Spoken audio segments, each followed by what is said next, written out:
Welcome to the NBC Connecticut YouTube page. I'm Mike Heidick here at Face the Facts with Professor Garth Myers from Trinity. We're talking about the importance of urban planning. And if you spent time in any of Connecticut's major cities, you realize how there are lots of little enclaves that are not connected very well. And that can have an impact on business. It can have an impact on residential development and a lot of other things. So that's why we're here talking. You guys have a new certificate program at Trinity to encourage more people to study it, right? That's correct. That's correct. Because planning is something that really benefits spatial efficiency, and that can be really beneficial in the city, particularly cities which have a lot of blight, have a lot of land that's gone vacant, that can be reconnected to the city in different ways. How over time, when we look historically, everybody can look at Hartford and say, this is all over the place. There's an enclave here, there's an enclave here, there's new development here, old development here.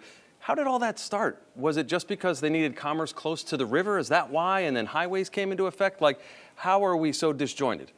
That's a good question. I think those are the key points, is that the city grew around the river and then it connected through the highways and the railroads. But now all of those overlap. We don't have really very much to speak to river transport. It's not a port city anymore. Right.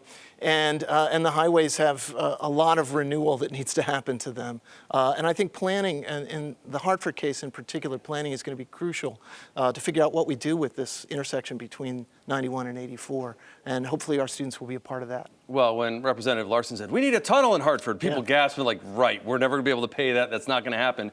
But if money was not an object and the environmental things could be taken care of, it could be a solution of connecting the city, don't you think? Absolutely. I think, everyone who was involved with the big dig in Boston knows how disruptive it was, how long-term it was, how costly it was. Yeah. But people who weren't in Boston or had nothing to do with Boston during that decade or so go back to it now and think, wow, this is a great city and look at all this cool stuff, it really which is on top of all that digging. Right, and you can get to the water, you can see the water from the north end, and there's a lot of upside there, although it was a lot of pain to get there. Yeah, absolutely. When you move in this direction and we try to encourage more students to get into urban planning, what are some of the courses they would take in the beginning if a mom or a dad sees this and say, hey, you're good at math, or you're good at surveying, or you're good at this, why would somebody try it? Well, I think you would definitely want to take the Introduction to Urban Planning.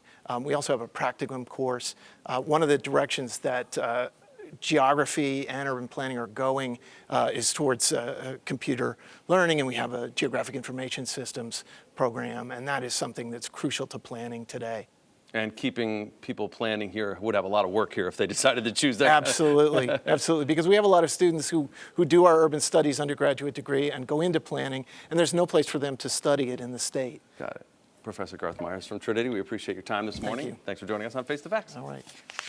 This is Face the Facts with NBC Connecticut.